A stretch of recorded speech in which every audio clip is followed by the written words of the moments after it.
We like to help people with their problems. It's Amanda and Darik. So what is it exactly that we can help with? Our other people's problem scenario today, should she stay or should she go? Jenna sent us a note and says, all right, my husband left me for another woman. 2 weeks later, returned begging for me back. I allowed it. So we went on this vacation to Saint Lucia to reconnect. And all I could think about was I wanted to smack him. She's not there. And she says, what should I do? Should I stay or should I go? What do you think? Dennis in Rancho, what do you think? I think she should leave him. That being stated, you can say what you say. I can say what I say. She's got to figure out if it's all worth it. You know, is he going to leave again? The next nice little idiot that walks by, is he going to have this? Ooh! So once you're an ex for a reason. I say leave, but her, in this case, has to figure out if it's all worth it for her. Wow. You know, does the heart want what the heart wants? Well, then you're kind of stuck with it. You have a great day, man. You too. Take care. Thank you for calling. Thanks, bro. Andrea from Roseville, you think she should go? So when people show you who they really are, believe them. So, of course, she should go. Once a cheater, always a cheater.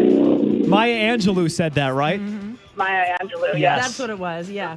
But I do work in women's health, and I see a lot of women coming in and crying because of situations like this. Look, I think it's probably statistically true that men do this a lot more often than women. Not saying it doesn't happen to men. But I'll say I think the biggest problem here is that people just don't change that often. That's the biggest central issue.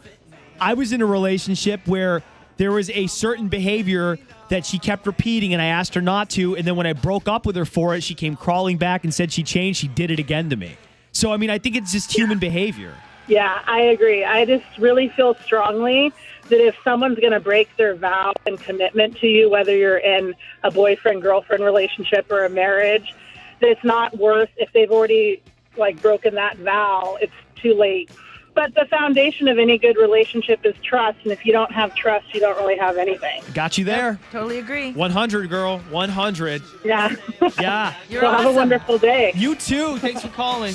Yeah, thanks. Sorry, I can't help song. it. It's perfect. I actually think she should stay. And this has happened to me. I'm shocked to hear you say that. Well, let me explain. I know exactly what to do if you're in a situation like this because I've been there. And this is why I think she should stay. This is a man who seems to me is truly regretful and is doing everything he can to get her back. I didn't have the same regret in my situation. I'm divorced. My ex-husband, we had a similar situation where he went outside the marriage. And here's what my therapist told me to do. She goes, all right, if you want to work on this, which I did, I gave him a chance because we had 3 kids together. I said, okay. She said, no emotion. In the next few months, you do not communicate to him about any emotion. You're not there. What you do is business only, finances, swapping kids. That's it. In a couple months, he's going to be at your doorstep begging for you back. When he is, have your list of what you will and will not accept. And what happened? 3 months later, on my front porch, in the middle of the night, ringing the doorbell, 3 kids asleep, saying, I'm so sorry. I made the biggest mistake. I want to come home. Don't forget crying. Crying. Yes. So I was ready. Right. Don't forget that part. I was crying too. It was a really difficult situation. Hard. And I got to give him credit. He's turned his life around now. But at the time, it was bad. And I said, okay, well, here's my 3 rules for coming back. I had him ready. I need all passwords to everything, your email, everything. I think that is a fair request based on the circumstances and what you went through. When you go outside of the marriage, absolutely. Yeah. Also, I said, I need your phone password so I can get into your phone, the little code at any time, and I need access to it anytime and you not to be upset about it. And the third thing I needed was not to play volleyball, because this is the scenario where he met this person, or I go with you. And he goes, I won't do that. So that's I won't quit that. He wouldn't quit volleyball. So that's the one thing he wouldn't comply with. He wouldn't do it because that's. I just think, dude, look, you're inserting yourself in a situation in the very place where you met the woman that you had the affair with. I can't believe that wasn't number one on your list. Well, I don't Like, think it that was should have been about number the one. volleyball. I agree. But what the therapist said is if there's something they won't comply, they're coming back for the wrong reasons. It's not authentic. That's a litmus test. I right. think They're they not call it, right? authentically remorseful if there's something that they still want to hang on to. If it's not, whatever you want, babe, I'm all in, whatever you see, need. So I that's agree. how you know. I think that principle applies to every relationship. If they're not going to like be, I'm in, I'm ready, this is what I want, this is what I'm going to do, I'm doing it because I care about myself, I do it because I care about you, then fine. But if they can't make that exception, I don't even think it's accepted. I think they should give it to you if they really want to be in the relationship. I'm with you on that. Then you got to go. Especially in marriage. This is marriage we're talking about. I Not just know. you're dating somebody.